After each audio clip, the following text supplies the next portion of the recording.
June 14th, 1977, Camp Century, Northwest Greenland. The wind does not howl here. It scrapes.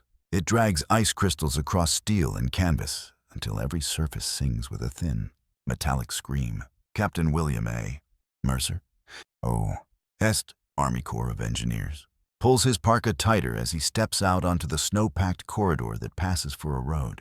Somewhere beneath his boots, generators hum, radar dishes rotate, and men drink coffee in rooms carved directly out of ice.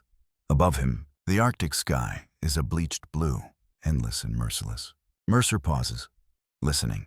The radar station is operating normally. No alarms, no shouts, yet something feels off.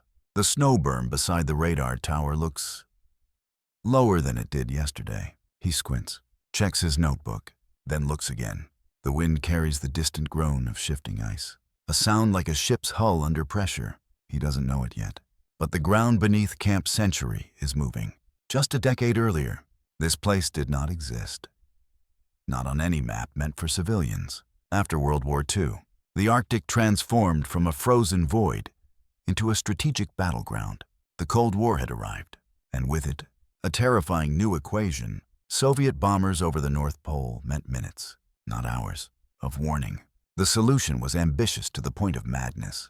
It was called the Distant Early Warning Line, the DEW line, a chain of radar stations stretching from Alaska, across northern Canada, and into Greenland.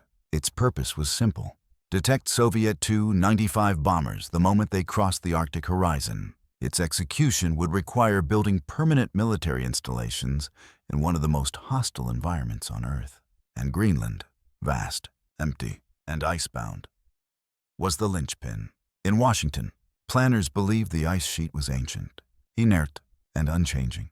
After all, it had been there for tens of thousands of years. Surely it could support steel towers, runways, fuel depots, even underground bases. The engineers were told, build as if this place will last forever. So they did. Camp Century was not just a radar site. It was an experiment. A city beneath the ice. Using massive trenching machines nicknamed snow mills, engineers carved tunnels deep into the Greenland ice sheet. Steel arches were installed, then buried under compacted snow. Inside were dormitories, laboratories, mess halls, and command rooms, all warmed by the world's first portable nuclear reactor. The PM-2A, the idea was revolutionary. The ice itself would act as insulation, frozen, stable, eternal.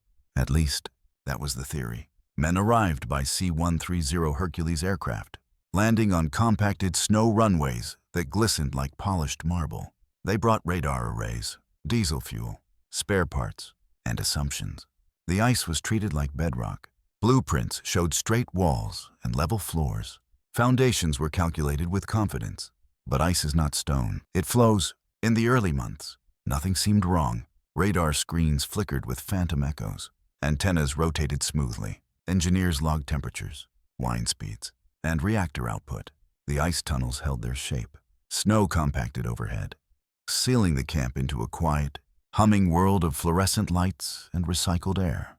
Then the maintenance reports began to change. Doors that once closed cleanly now scraped the floor. Support arches showed subtle warping. A fuel line developed a hairline fracture, dismissed as poor welding. Outside, wooden marker poles leaned at odd angles, like tired soldiers. Captain Mercer noticed it first near the radar platform. The steel legs anchoring the structure no longer sat evenly. One side had sunk, not dramatically, not catastrophically, but enough that the radar dish required recalibration. Mercer radioed it in. The response from command was routine, seasonal movement. They said, thermal expansion, nothing to worry about. But Mercer worried anyway. At night, lying in his bunk beneath 30 feet of ice, he could hear it, a low, continuous creak, not loud, not sharp, just pressure, slowly rearranging the world. You could feel it if you stood still long enough. By 1958, similar reports were coming in from other DEW line stations across Greenland. Runways developed subtle ripples. Radar towers required constant leveling. Ice trenches narrowed, their walls bowing inward despite reinforcement. Snow accumulation was faster than projected. Permafrost beneath surface installations softened during brief Arctic summers, then refroze unevenly. The engineers adjusted. They always did. They raised platforms, shaved ice from tunnel walls, reinforced arches, revised calculations. The Corps of Engineers had solved harder problems than this. Bridges under fire, airfields in jungles, ports in war zones. But the Arctic did not care about precedent. It did not break things suddenly. It crushed them slowly. One evening, during a routine inspection, Mercer placed his gloved hand against the tunnel wall and felt warmth. Faint, but unmistakable. The reactor's heat was migrating outward, altering the ice itself. The very thing keeping the base alive was weakening its foundations. He wrote it down, filed the report, marked it urgent. Weeks passed. The ice continued to move. And somewhere deep beneath Camp Century, the frozen ground that everyone believed was permanent began, inch by inch, to give way. February 3rd, 1959, Camp Century, Greenland ice sheet. The crack echoes through the tunnel like a rifle shot. Lieutenant Harold Jensen, structural engineer, freezes mid-step. The lights flicker once. Not enough to trigger alarms, but enough to make every man in the corridor stop breathing. A fine dust of ice sifts down from the ceiling, sparkling briefly before settling onto coats and clipboards. No one speaks. Jensen presses his palm against the tunnel wall. The vibration is still there. Not violent, not dramatic, just relentless. Pressure moving sideways, downward, everywhere at once. This isn't settling, he mutters. This is flow. By the end of the week, the word spreads quietly through Camp Century's engineering staff. The ice is behaving like a slow river. Measurements taken months apart don't line up. Reference points drift. Tunnel cross-sections shrink despite constant excavation. Steel arches bend inward as if the ice is breathing. At first, command frames it as an engineering challenge. More frequent ice shaving, stronger supports, adjusted load distribution.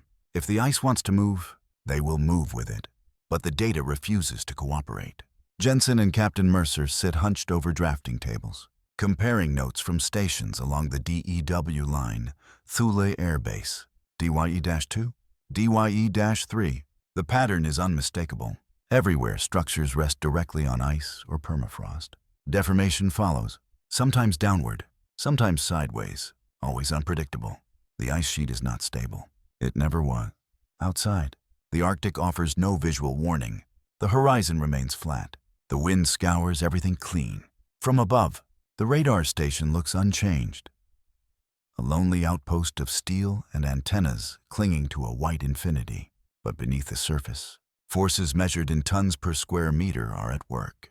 Ice under pressure behaves plastically. It deforms without cracking, flowing around obstacles instead of breaking against them. Add heat from generators, living quarters, nuclear reactors, and that flow accelerates. The engineers had built foundations as if anchoring to rock. They had anchored to something alive.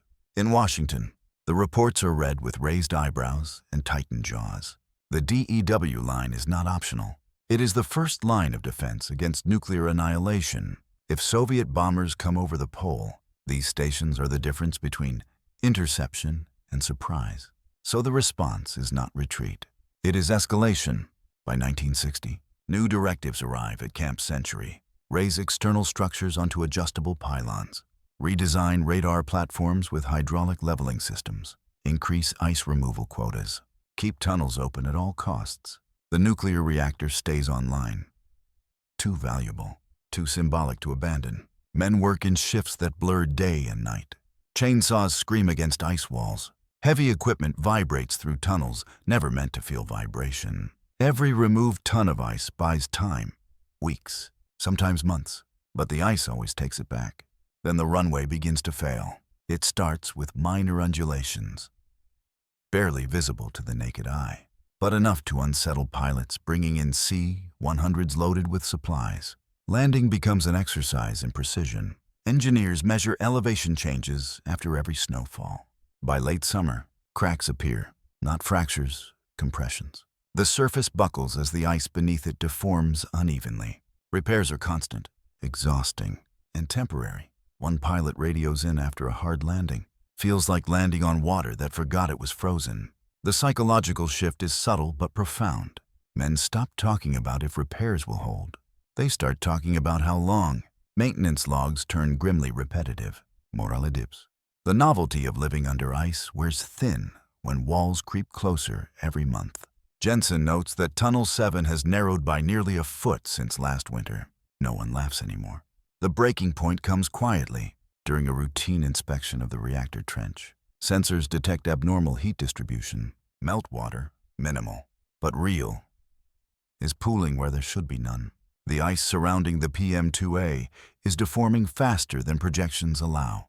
The implications are unspoken, but understood. If the reactor destabilizes the ice further, the tunnels could collapse inward. Not catastrophically. No explosion, no fire, just suffocation, entrapment, burial beneath thousands of tons of moving ice. A base designed to be invisible could become a tomb. In a classified briefing, senior engineers deliver the verdict they have been avoiding. Permanent structures cannot survive here, not with current technology, not against an ice sheet that moves continuously, invisibly, and without regard for steel or concrete. The DEW line stations in Greenland were never defeated by sabotage, enemy action, or war. They were being dismantled by the ground itself. Captain Mercer stands once more outside the radar tower, watching the dish rotate against the pale sky. The structure lists slightly now, corrected daily, never quite stable. He realizes something no blueprint ever accounted for. Nature did not resist them. It simply waited, and in the waiting, it won. September 18th, 1961, Thule Air Base, Northwest Greenland. The briefing room smells of cold wool and burnt coffee. A slide projector clicks, illuminating a grainy aerial photograph of a radar station half buried in snow. Red grease pencil marks circle warped foundations, slumped antenna towers, and a runway that no longer runs straight. Colonel Richard Halverson, Strategic Air Command Liaison, stands at the front of the room. His voice is steady, but his jaw is tight. "Gentlemen," he says, "we are not losing these installations to the Soviets." He taps the photo with a pointer. "We're losing them to Greenland." The incident that forces the issue never makes headlines. At DYE-2, one of the most critical DEW line radar sites on the ice sheet, technicians report erratic radar returns. Not interference, not equipment failure, but mechanical misalignment. When engineers inspect the antenna pedestal, they find it has sunk nearly 4 feet since installation. 4 feet. The steel foundation has not failed. The ice beneath it has flowed away. Hydraulic leveling systems are pushed to their limits. Motors burn out. Calibration windows shrink from months to weeks to days. Radar coverage flickers, briefly, but enough to trigger alarm bells deep inside NORAD command. For the first time, early warning coverage over the polar approach is not guaranteed. That is unacceptable. Emergency engineering teams are flown in. They drill deeper, measure faster, argue late into the night. The conclusion is unanimous and brutal. No amount of reinforcement can outpace the ice's movement. Surface stations fare little better. Permafrost, once assumed solid, proves equally treacherous. Seasonal thaw turns foundations into slurry before refreezing them at new. Uneven angles. Buildings twist. Fuel tanks lean. Cracks propagate through concrete poured with wartime urgency. Every fix creates a new problem. Back at Camp Century, the nuclear reactor is shut down. The official explanation cites operational realignment. The unofficial reason is fear. Without the reactor's heat, the ice stabilizes slightly, enough to slow deformation, not stop it. Living conditions worsen. Power becomes rationed. The dream of a permanent city under ice quietly dies. Engineers begin drawing plans not for expansion, but for withdrawal. The turning point is not dramatic. There is no collapse, no deadly accident, no frozen men trapped beneath shifting walls. Instead, there is a memo. It arrives in late 1962, stamped classified, addressed to senior commanders and corps engineers alike. Its language is clinical, precise, and final. Long-term structural viability on moving ice sheets is not achievable with current materials or methods. Continued investment will yield diminishing operational returns. Translated into plain English, the ice cannot be beaten. By 1963, abandonment begins. Radar coverage is rerouted. New stations are built on bedrock where possible. Aircraft patrols compensate for gaps. The DEW line survives, but its most ambitious installations are quietly written off. At Camp Century, tunnels are sealed one by one. Equipment is removed or entombed. Walls once scraped daily are allowed to close in. Ice arches bend, then disappear. Men leave with mixed relief and regret. They had built something extraordinary here, a nuclear-powered city beneath the Arctic, and watched it fail not through incompetence, but through misunderstanding. They thought ice was static. They were wrong. Years later, long after the Cold War's panic has cooled, satellites will confirm what those engineers learned firsthand. The Greenland ice sheet is in constant motion, flowing toward the sea at rates measured in feet per year. Structures built atop it are passengers, not anchors. The ice remembers every gram of heat, every ton of steel. It absorbs them, then it moves on. Captain Mercer flies out on one of the final transport flights, looking down through the aircraft window at a landscape already erasing his footprints. From above, there is no sign of tunnels, reactors, or radar rooms, only white. He understands, finally, that the Arctic did not reject their presence. It simply refused to stop being what it was. And in the end, that quiet, patient refusal proved more powerful than any enemy they had prepared for. March 6th, 1966. Camp Century, abandoned. The wind has reclaimed the entrance. Where a steel hatch once opened into a warm, humming corridor, there is now only a drifted mound of snow and ice, smoothed by years of storms. No sign warns what lies beneath. No flag, no antenna, no footprint. Just the endless Greenland plateau, rolling gently toward every horizon. Beneath it, the tunnels are collapsing. Inside the sealed trenches, steel arches groan as the ice presses inward. Corridors narrow, then vanish. Rooms that once held bunks, maps, and coffee mugs are crushed into frozen memory. The reactor chamber, drained, dismantled, and entombed, is slowly swallowed by the ice it once warmed. Nothing explodes, nothing breaks apart. The ice simply closes. What the engineers did not fully grasp, what no one truly understood in the 1950s, was scale, not of machinery, or logistics, or ambition, but of time. The Greenland ice sheet is not frozen history. It is a living system, miles thick, constantly reshaping itself under gravity and temperature. Every structure placed upon it becomes part of that system. The DEW line's Greenland stations were not destroyed. They were absorbed. Decades pass. The Cold War ends without Soviet bombers ever crossing the pole. Radar technology advances. Satellites replace towers. The Arctic recedes from the headlines. But the story of Camp Century and its sister stations quietly returns. This time, in scientific journals, glaciologists studying ice flow cite the Corps of Engineers' measurements as some of the earliest, most detailed records of ice deformation under human structures. Climate researchers analyze how heat sources accelerated movement. Environmental scientists note what was left behind: fuel residues, construction debris, and buried waste now locked in ice. For now, because the ice never stops moving, and warming, however slow, changes everything.